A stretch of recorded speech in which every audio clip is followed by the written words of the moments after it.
no planet blah. Blah, blah, blah, blah, blah, blah, blah, blah, blah.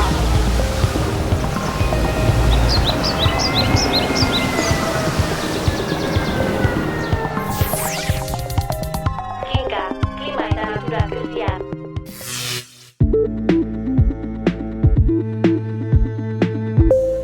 Albisteak.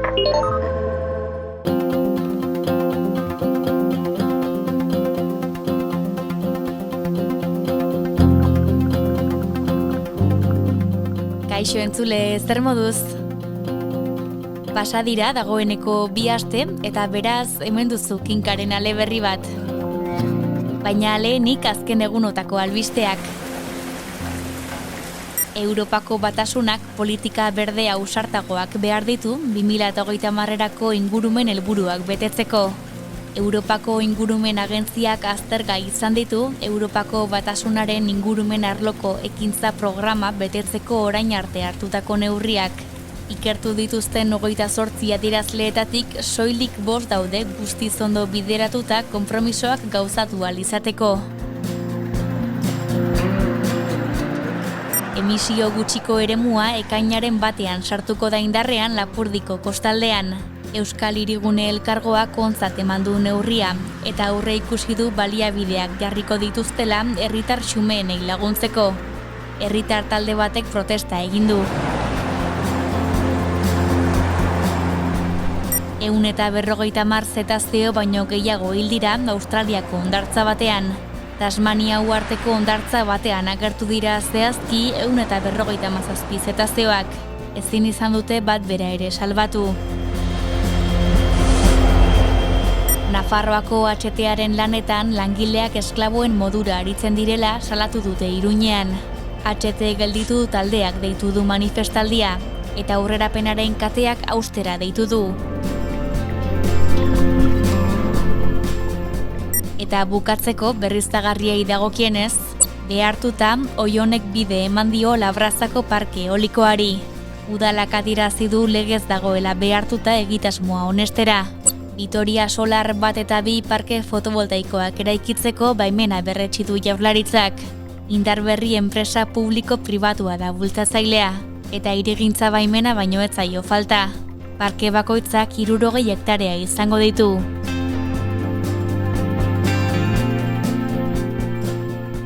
Hauek titular nagusiak eta jarraian bestelako edukiak.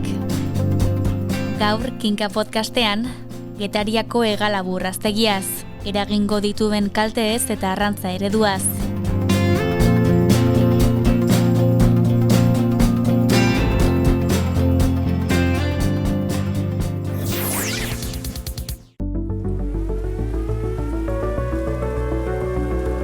Albiste gehiago Kinkaren buletinean. Eman izena berria.eus atarian eta jaso ingurumen gaiei buruzko azken albisten berri zure posta elektronikoan. Kinkatik Kinkara.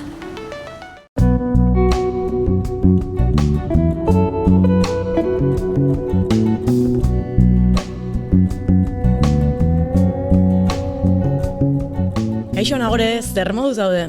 Kaixo Li, ondo, eta zu? Ondo baita ere. Gaurkoan, zeri buruz hitz egingo dugun jakiteko gogoz nago. Ados, mamira joango gara orduan, hidrogeno ez zariko gara gaur. Hidrogenoaz ez, hidrogeno ez, plural hori nabarmenduta. Hori da, izan ere ez dakit badakizun, Oli, baina kolore ugariko hidrogenoak daude. Hidrogeno urdina dago, arroxa ere bai, grisa.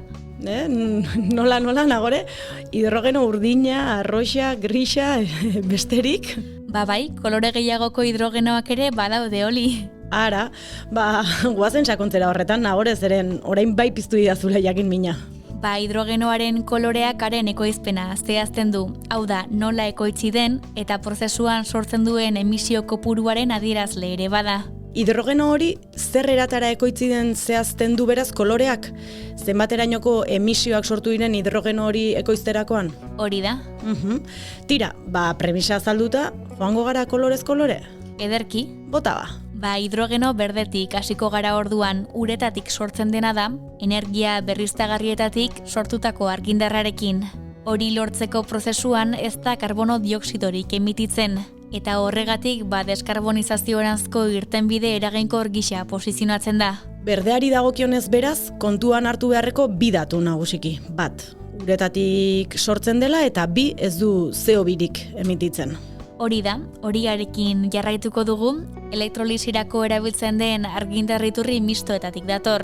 Energia berriztagarrietatik hasi eta erregai fosiletaraino hain zuzen. Horia esan duzu, hidrogeno horiari dagokionez orduan, beste datu bat. Elektrizitate iturri mistoak daude atzean. Berriztagarriak baita oinarri fosila duten iturriak ere. Ederki, hasi gara ja martxartzen eta arroxaren txanda orain. Energia nuklearrarekin elikatutako uraren elektrolisiaren bidez lortzen dena da. Nahiko hidrogeno mota jasangarria da adituen arabera.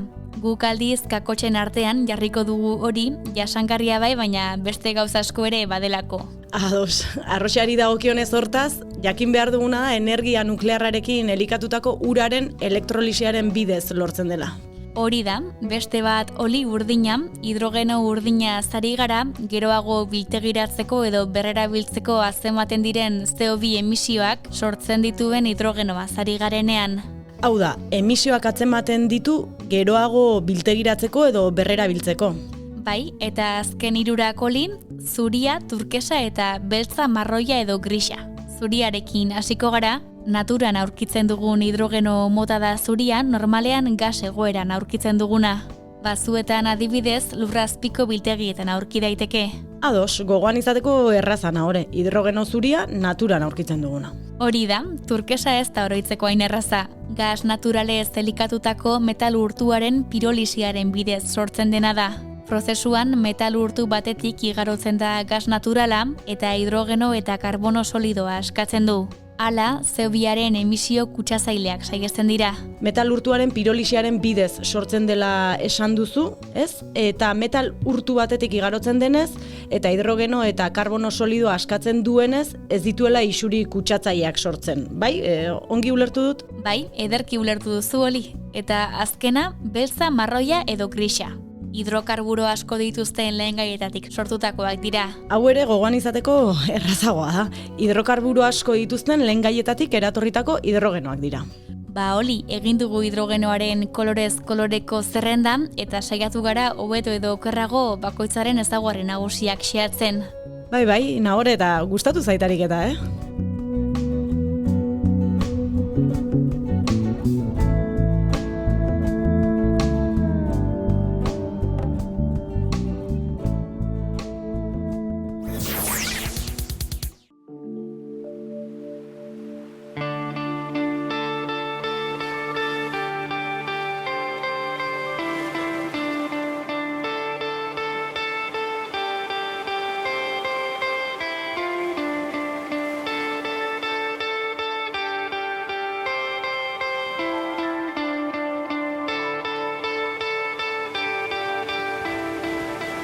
Ingurumenean eta lurrazalean eragina duten azpiegitura askotarikoi buruz aritu gara kinkaren tarte honetan. Energia berriztagarriez hitz egin dugu sarri. Garraioarekin lotura duten egitasmo ez ere mintzatu izan gara. Hirigintza proiektuak ere izan ditugu solasgai. Eta zentral nuklearren inguruan ere egin dugu gogoeta. Gaurkoan itsasoan sartuko gara, ozeanoan. Getariako kostatik 3,7 itsas miliara, 6,6 kilometrora zehazki, dagoen azpiegitura bat izango baitugu izpide. Getariako hegalabur eta atungorria aztegiaz arituko gara Lorea Flores biologo eta Greenpeaceko Hego Euskal Herriko koordinatzailearekin. Gertutik ari da jarraitzen aztegiaren bilakaera, eta gaiari buruz antolatzen ari diren solasaldi ugaritan hartu du parte. Lehenik beraz, proiektuaren kokapena egin du. Aztegia zer den ulertzeko, erran beharra da direla kaiola erraldoi batzuk, gutxi beti 50 metroko diametroa dutenak eta 40 metroko sakonera kokatu direnak Getariko kostaldetik 3.600 milatara. Kaiola batzuk dira, bertan sartzen dira arrantzatutako hegalaburrak, eta hor egoten dira hilabete batzuk modu intensoan elikatuz, batez ere gizentzeko eta saltzeko orduan errentagarritasuna handia izateko. Azkenean zuzenean arrantzatik saltzen direnean tamaino desberdinak daude, pisu desberdinarekin, eta nolabait ere hau hazkuntza industrial bat da, errentagarritasun ekonomikoa nolabait handitzeko. Momentuan kaiolak utxik daude, joan den urteko urrian okerrezpanago jarri ziren froga bat egiteko, azken finean olakoak edo behintzat Balfego enpresa, bultzatzen ari denetako bat, azpirekin batera, proiektua bultzatzen ari den enpresak, baditu olako aztegia, unio batez ere itxaso mediterranearrean. Orduan, claro, Kantauri itxasoko baldintzak desberdinak dira, orduan momentuan urrian jarri zuten froga bat egiteko, ikusteko baldintza hauetan fisikoki edo kaiolak aguantatzen duten, eta aurten udaberri udazkenean badute asmoa lehen arrainak sartzeko, eta hori datozen urteetan 1.500 ale, 1.500 arrain gizanetzeko asmoa dut. Errentagarritasuna aipatu du. Izan ere, biologoaren arabera horixe dago finean egitasmoaren atzean, eta hori arrantzaleen kalterako ere bada hein handi batean. Kontutan hartu behar da, bertako arrantzale batzuek, erranen dugu zeinen denak, arrantzale batez ere arrantza ontzia handiagoak dituzten horiek, ez artisau arrantzalekiak, batzutela historikoki eskubide batzuk hegalaburra arrantzatzeko Kantauri itsasoan, baina azken urte desientetan ez zuten arrantzatzen, ez omen zelako etekingarria, edo merkaturatzea zaila zelako, edo euskalo zein ziren arrazoiak, eta kuota horiek, hain zuzen ere Mediterraneoan ibiltzen ziren enpresa edo arrantzontziei saltzen ziren. Erraten dute, proiektu honen helburua dela berriz ere arrantza eskubide horiek edo kuota horiek Kantauri itsasokoak diren, bertan erabiltzeko, eta onura bat ekartzeko bertako arrantzari, baina hori erraten duen arrantza justu artisau arrantzan txikienak direnak jasangarrienak ez dute, aukerarik arrainota hori arrantzatzeko, eta nire ikuspegia da batez ere arrantzale mota batzuk eta enpresaren onurarako egiten dira.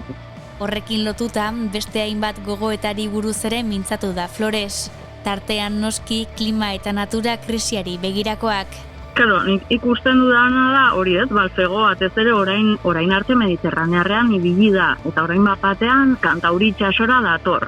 Bakarrik Euskal arrantzalei hobesteko proiektua da, edo kontua da, aldaketa klimatiko egoera betean gaude, itsasoko temperatura gero eta altuagoa da, eta bereziki Mediterranear itsasoan hori ari da nabaritzen, eta nire zalantza da, azkenean arrainak bizitzeko behar dituzte baldintza batzuk, eta orduan itsasoko temperatura gero eta altuagoa baldin bada, arrain horiek ez dira hain ongi egonen. Orduan nire kezka da, aurreratzen ari ote da Balfego, ikusten ari da agian aldaketa klimatikoaren eraginez eta itsasoko ur temperaturaren egoeraren ondorioz, beren etekinak Mediterranear itsasoko kaiola horietan txikituko direla, eta ondorioz Kantauri itsasoan hobe izanen dela, berdin, Kantauri itsasoaren hotegi zen, eta ez zegoen hainbertze galabur, baina azken urteetan ikusten ari da galabur populazioa handitzen ari dela Kantauri itsasoan, hori temperatura gora doaz, orrun beraientzat baldintza hobeak gaude, eta orrun gehiago daude. Orduan,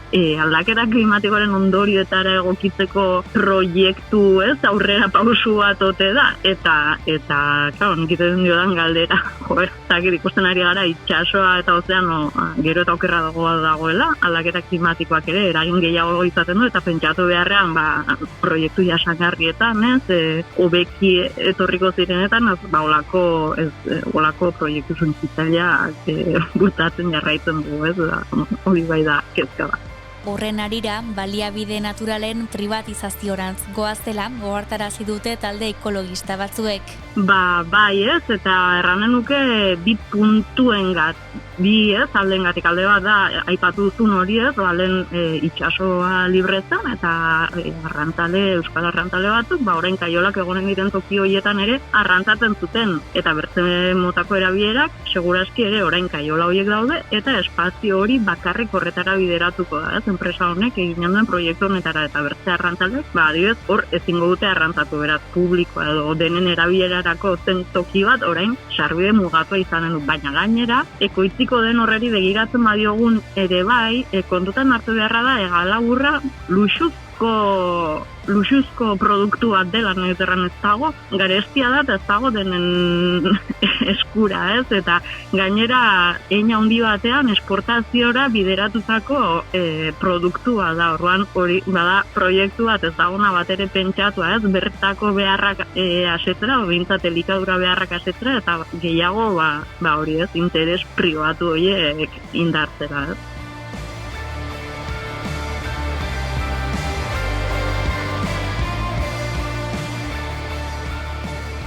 Horretaz guztiaz gain baina badira proiektuak zeharka baino zuzenean eragingo dituen ondorioak. Alde batetik bertako baldintza fisiko-kimikoak aldatuko dire, ez dago egitura fisiko bat, segurazki izango duela ingurunetan eragina, baina gero kimikoki, osagai kimiko pila bat erabiliko dira, bai kaiola garbitzeko, bakterien ugaritzea ekiditeko, antibiotikoak arrainoiek tratatzeko, ez, horrek denak inguruko baldintza kimikoak aldatuko ditu. Zer esanik ez, hor milaka arrain toki batean itxita sortuko dituzten gorot guztiak ere uretara joanen dire, baita elikatzeko erabiltzen diren arrainoien den-agian ez dute jaen, eta hor soberakin batzuk sortuko dira, eta materia organikoaren emendio bat ematen da, horren normalean ere disolbatutako oxigenoan, nutrienteen zikluetan, eta aldaketak sortzen dituzte, ez, beraz, baldintza fisiko-kimikoak aldatuko dituzte, eta honek ondorioak ditu. Abiez, Txilen antzeko proiektuetan ikerketak egon dira, eta inguruko biodibertsitatea 40% bat jautsi daiteke ere, bai, ez? Bertze kontu batera azpimarratu nahiko nukena, olako galabur bat, kilo bat gizentzeko, 20 kilo arrain eman barzaizkio, jateko, ez? Horrek ere sekulako presioa ezarriko du, inguruko bertze arrain espezietan. Horregatik hori dena dimentsionatuko duen irizpide ekologiko eta sozial batzuen beharra aldarrikatu du biologoak, eta horretarako gako batzuk eman ditu.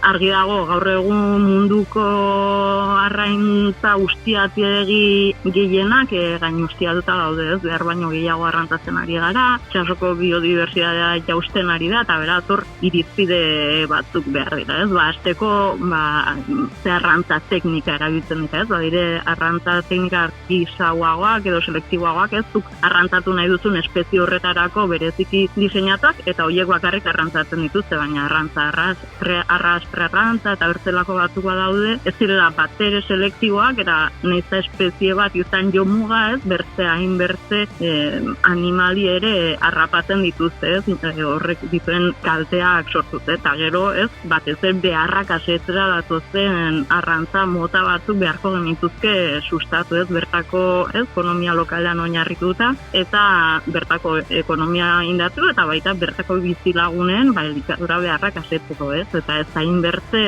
merkatu logika batean, pentsatutako arrantza sistema, eta gero, gero eta gehiago solasten da, arrantza eguna mugatzearena, edo espazio batzuk, ez, arrantzatik libratzea besteko, biodibertsitatea dentako arnasgune batzuk sortzeko. Halaber, adierazi du gune babestuak ere sortu beharko liratekeela. Lurrean bezala, itsasoan eta ozeanoan ere, ohikoak baino eremu zaurgarriagoak daudelako. Bai, noski, badira gero eta aktibitate gehiago, ze arrantzarekin batera solastu gintezke hidrokarburoen erauzketa, gero eta gehiago itxasazpiko mehatzaritza, ez badira inbertze aktibitate, eta horiek denak biodibertsitateari kalte eragiten diote, eta gian ez, ohituago gaude lurreko parke naturalen figuretara, ez, eta horiek denak onartzen ditugu eta ikusten ditugu beharrezko, itxasoan berdin, ez, biodibertsitateak bere espazioa behar du errekuperatzeko, arnastua izateko, bakean egoteko, ez, eta hori ez, elikatu aldu eta eta hain babestuak ez dauden bertze zonaldetara zabaltzeko, ez, eta gainera badaude aurrekariak, ez, zonalde babestu batzuek ikusi da badutela, ez, eragin hori nolabait bertakoa babestuta inguruneko itsaso edo uretan eragina izan ez biodibertsitatea, indikatzaile hobeak neurtzen.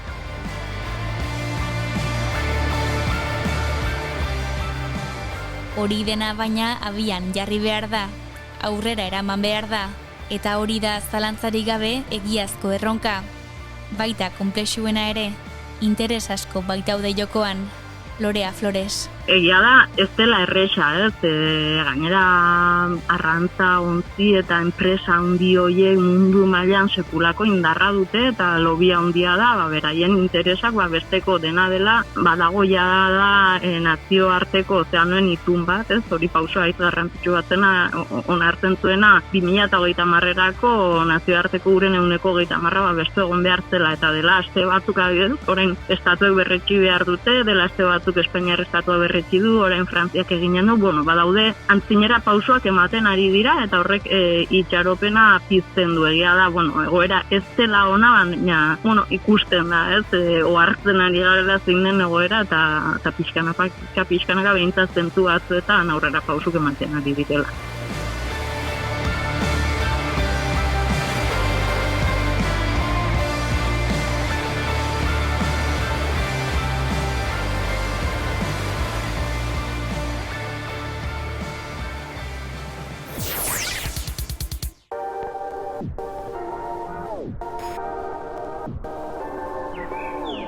Orain kinka eraberrituan baita bonus traka ere. Hurrengo asteartean Lorea Flores. Kinka, etorkizun bizigarriak irudikatzeko.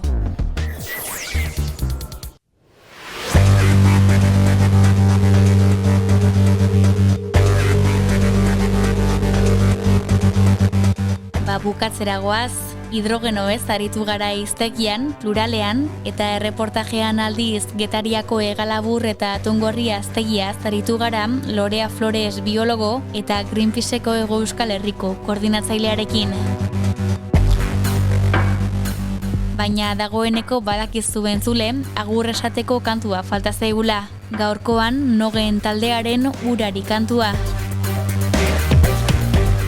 Astebete barru izango duzue gure berri kinkaren bonus track berezian eta 2 aste barru berriz gaurkoan bezala ohiko erritmoan. Berriaren klima eta natura krisiari buruzko kinka podcastean. Aio, aio!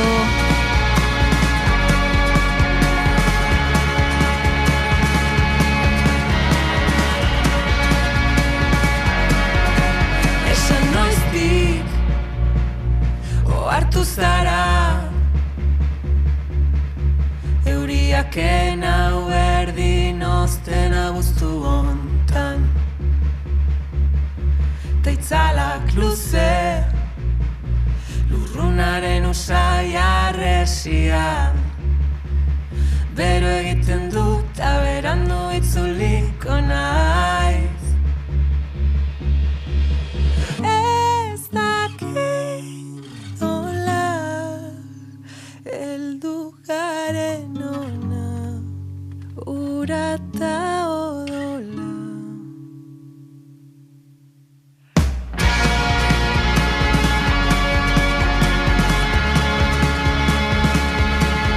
Zerua gorriz kalea eta bikubo itzali dituzte gu oraindik ez Egunak luze eta urteak laburtzen aukeratu zeri heldu erori arte Nola aldatu garen lekutik mugitu gabe